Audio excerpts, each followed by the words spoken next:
Financial Consultancy, July 2017 Investment Review. Hello and welcome to our investment review looking back at the events so far of 2017 and outlining a broad expectation as to what we might expect for the remainder of the year. Last year we spoke about the results from the referendum, results which frankly nobody expected. Markets fell on the morning of the result, but since then have rallied and have given us an extremely pleasing 12-month of results. The FTSE 100, the main index referred to in the UK, has grown by just over 24% in the year. This is reflected in the chart on the next page. We use this chart only as a comparison because it is the most publicised index and a barometer of investment behaviour used in the UK media. So here is the chart of the FTSE showing very positive performance over the last 12 months. Turning our attention to our own portfolios, the chart on the next page shows the performance of our own average risk portfolio, which has grown by only marginally less than the top 100 shares in the UK. When we amalgamate the top 100 shares index in the UK, this gives us a risk score of 10 out of 10. You will see that this portfolio of our own has a risk level of 5, and so we've achieved very comparable performance but only taken half of the risk, and we see this as one of the many benefits of diversification.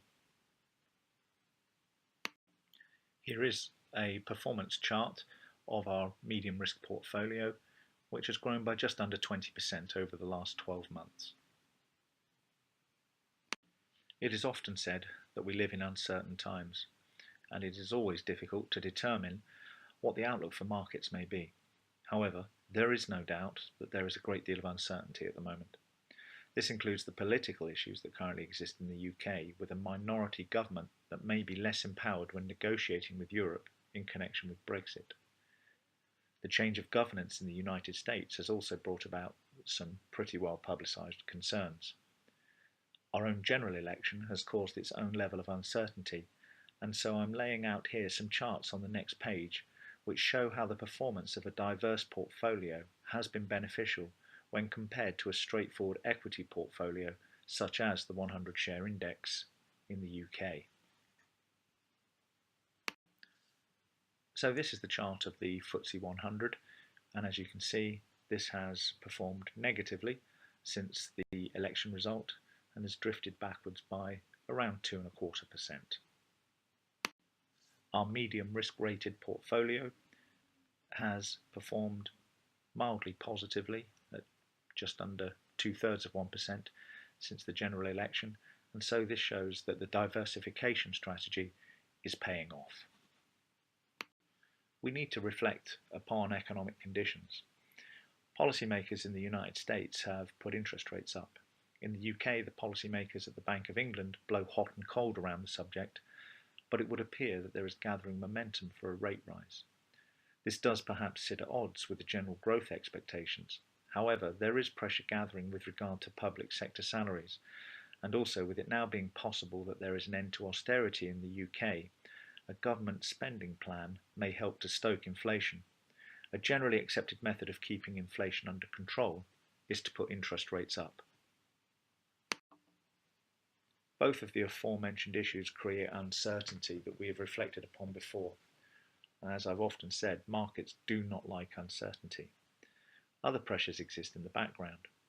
For instance, in the UK, defined benefit pension schemes are under financial pressure and as such are requiring more funding from the companies that run them. Here I mean big companies like Barclays Bank, for instance. This has a direct effect on the profits of those companies and accordingly has an impact on their ability to pay dividends to shareholders. As shareholders can be fickle creatures, we may see a rotation of funds away from companies who hold expensive defined benefit pension schemes into companies that do not, and this in itself can create market volatility. We shouldn't underestimate the numbers here because last year over 86,000 private individuals transferred their pension schemes away from company pension arrangements because those companies are currently offering huge multiples of potential retirement income in substitution for the entitlement to that pension.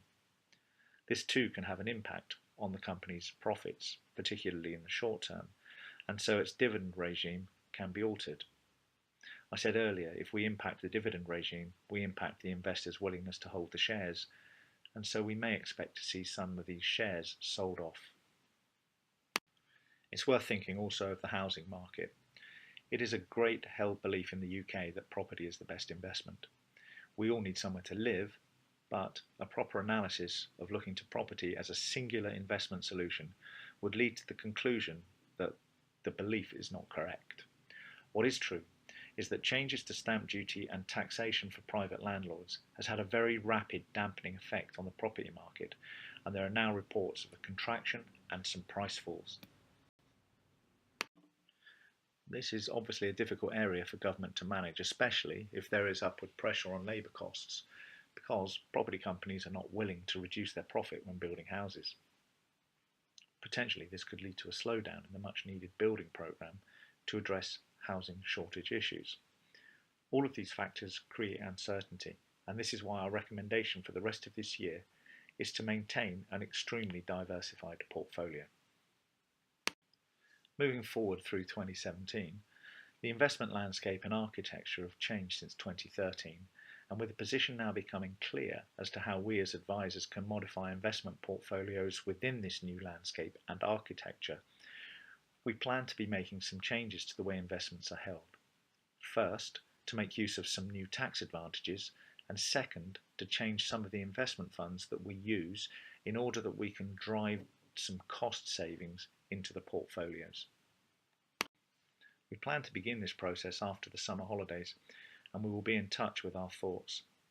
It is a fairly simple process from a client perspective that just requires a couple of signatures.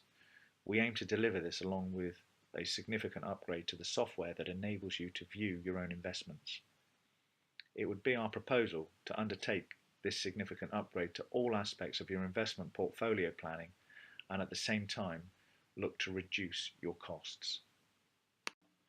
So in summary, diversification is the key. This is the best way for us to manage risk, as it makes sure that we are not overweight in any one area. It is vitally important that we are always appraised of your own financial circumstances and your own attitude toward risk. If these change, could you please contact us immediately in order that we can ensure the continued ongoing suitability of the methodology that we employ on your behalf. To remind you about risk, the link below will take you to a web page on our website with a presentation that explains all about it. Thank you for taking the time to listen, and I hope you found the update to be useful. Quite naturally, you are welcome to contact us at any point. We will also continue to issue individual and personalised investment reviews at the agreed review dates, but please do rest assured that we are, of course, ever vigilant in respect of market conditions and legislation, and will be in touch should anything occur that requires any action. Our contact details, as usual, appear on the final slide.